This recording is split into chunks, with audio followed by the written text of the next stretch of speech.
So today I'm going to tell you all about my journey to Canada and how I got here. For those of you that may not know me, I'm originally from Nassau, Bahamas. And about 3 months ago, or a little bit over 3 months ago, I moved to Canada.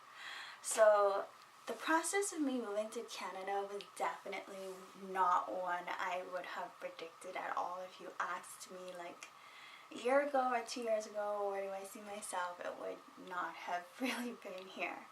But here's the process. So I came here through express entry.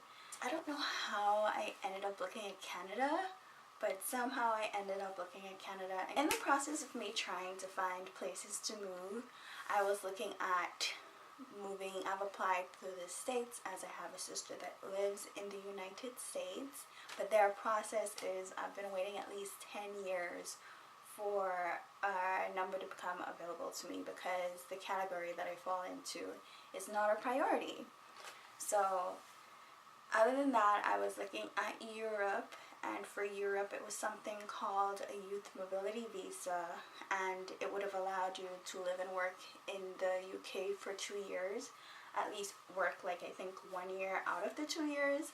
But upon looking at it, once you had to apply before you reached 30, and upon looking at it, they changed like the rules within the process, because I looked at it maybe like 3 years ago, and it was like that would have been my backup plan had anything not worked out for the United States.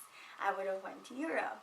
But when I looked at it, I think that they had changed their rules and regulations, so you had to have some relative that was somehow European, and I did not have that, so I was just like, okay, well, can't do that anymore. So with express entry, what they do is it's a point system, and they want to hire people that are in careers that are high demand in Canada, like in terms of you have to be in a certain category in order to qualify. They have express entry, and then I think they also have a category called skilled trades. So there are two categories. If you don't fall into one, maybe you might fall into the other. But I fell into express entry. So when you go on the site, I'm going to have the link down below. It's cic.gc.ca, and you go into immigrate, and then you click immigrate again, and you're just going to see express entry. So the process of express entry was really an express entry because the main thing that you want to do is see if your career or not, like your job description, because your job description in your country might be different from what your position is, might be different from what they would categorize your job description as in Canada. So what you do is you look at your job description and you see which position does that fall into. It would not necessarily be named the same position. Like, I remember I was working somewhere before and they called me a junior IT assistant, when for the most part I was doing accounts receivable. So it's just like, just look at your job description, see if it falls in any of those categories, and once it does, it pretty much, that's about it. Like, there's gonna be like a questionnaire for you to fill out, and you might not meet those qualities right now. Like, the qualities that they look for is, like, if you're one person traveling, you have to have, I think, I don't know if it's like $11,150 if it's one person. Your age is a part of your points. How much money you have is a part of your points. The years experience that you have is a part of the points. And like, you have to work in that position or with that job description. It's best to have it at least 5 years experience in that. I know that it sounds like a lot. I think that you can, it doesn't have to be together. Like, what they do is they look at everything within like a 10-year time frame. And one major thing is you have to have some sort of degree. I don't feel like you have to have degree. You can have a certification, but it has to be evaluated to a Canadian standard. So if you do have a degree already, what you want to do is you want to send off your official transcript to, I sent mine to World Education Services to have your transcript evaluated to Canadian standards. So pretty much they just compare your degree and see if it is the same as a Canadian equivalent degree. You also want to sit an English exam. Yes, I'm speaking English. Why am I taking an English exam? It is just the standard for Canada that you have to sit an English exam, and you have to, like, the benchmark for you to be like invited to apply is anything, like all 4 categories have to be over a 7. So the English exam consists of listening, reading, writing, and speaking. And you have to have a 7, and the highest that you can get is a 9, but you have to have a 7 in each category. So for me, I sat it, I think, twice. I wasn't taking special trips to sit this exam because I just wasn't sure if Canada was going to happen for me. So what I did was, when I went on family vacations, I would just sit the exam one day during the vacation, and that would only last for like half a day pretty much. So that's how I did it. I wasn't taking special trips to sit this exam.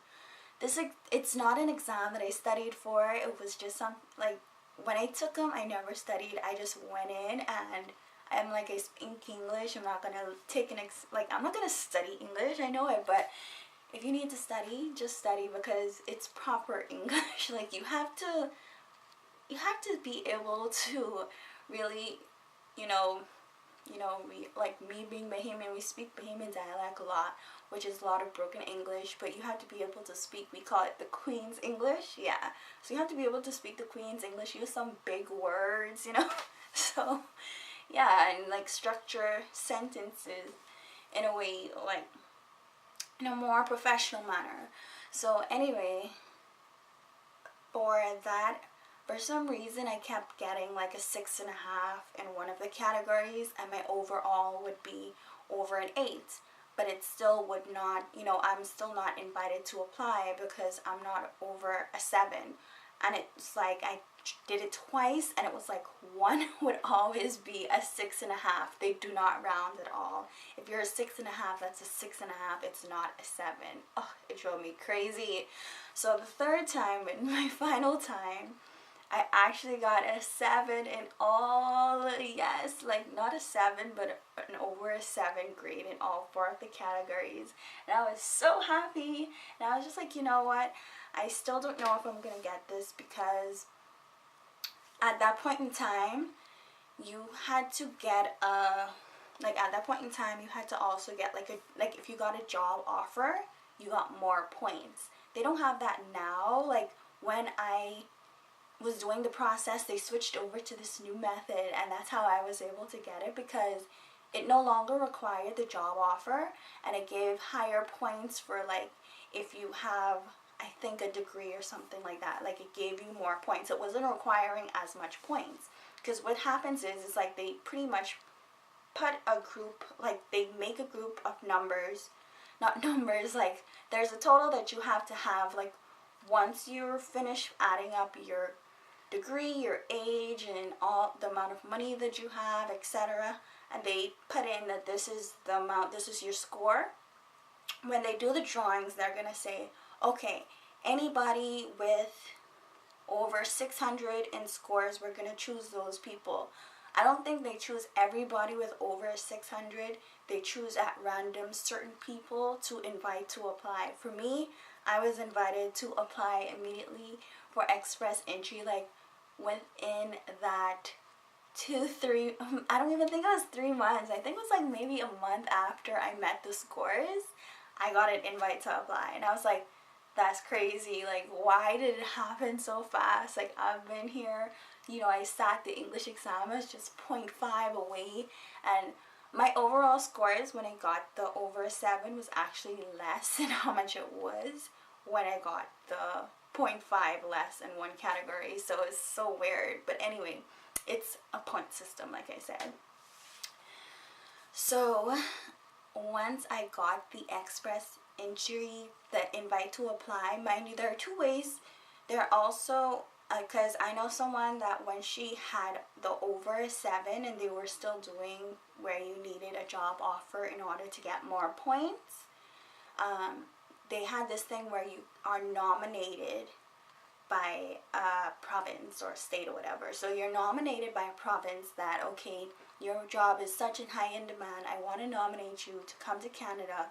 And that process, I believe, is a little bit longer, because the person that I knew that went through that process, it took her like, the same time I sat my first exam, which was like maybe 2 years prior to the final one that I had to take, that's when she got her nomination to apply. And she moved like the same time that I could have moved if I wanted to, because once I got my express entry to invite to apply, they just ask you for like a bunch of things. You go, like I say, you went through the fingerprinting process. You have to get job letters from your employers for the past 10 years. You have to, what else was it that I needed? There are certain things that you need. You have to document every trip that you've went on for the past 10 years, which can be so crazy. Like, how am I going to remember everywhere that I went in the past 10 years? The good thing is, in the Bahamas, we've always had passports, and I've always kept my old passports. So I just look at the stamps and try to match them up. And once I sent those in, like, I think before I even got the documents back, I was like, okay, I got something saying that I was approved for express entry. And I was like, this cannot be for real. Like, I applied like that. I submitted my documents like that September before my birthday, because I knew once I felt over 30, yes, I'm over 30, but I knew that once I made it to 30, because you go into a different bracket and your scores go lower the older that you are. Like, in other words, they prefer younger people, so the younger people get more points. And also, just for a fact, don't be discouraged if you're married or if you have children or a child. It just means that you have to come up with more money. It also does because you have to show that you can support your family for the first year, not just yourself. You have to show that you can support each member of your family. So they're gonna have the increments that it increases by for each individual. And if like you're married, your husband is just going to have to go through some of the same process that you have to go through, and his points actually increase your points. But if you are the primary applicant, a lot of it is going to fall on your points and what you have. So yeah, that's about it. I guess I'm gonna do a part 2, because this is already so long, and I didn't know it was gonna be this long. I feel like I really rambled on a lot, but I want to do a part 2 in terms of like apartment hunting and what the process have been like actually moving here. Like I said, I applied that September, and I could have moved from December. I got my confirmation, like everything was finished. My FBI fingerprints took 3 months for me to get, which is why I was hesitant to submit my documents, because once I submitted it, I think I had like 6 weeks before for me to actually submit those fingerprints. So the fingerprints should be the first thing that you do, because it takes the longest. And don't submit until you have enough time to submit your fingerprints within that window. But yeah, once I did that, I was able to move from any time after December, and I just allowed myself to save some money before I left. If you hear that, that's just the heat. I'm in Canada, so I have heat. You know, you're gonna hear some heat here and there. So anyway,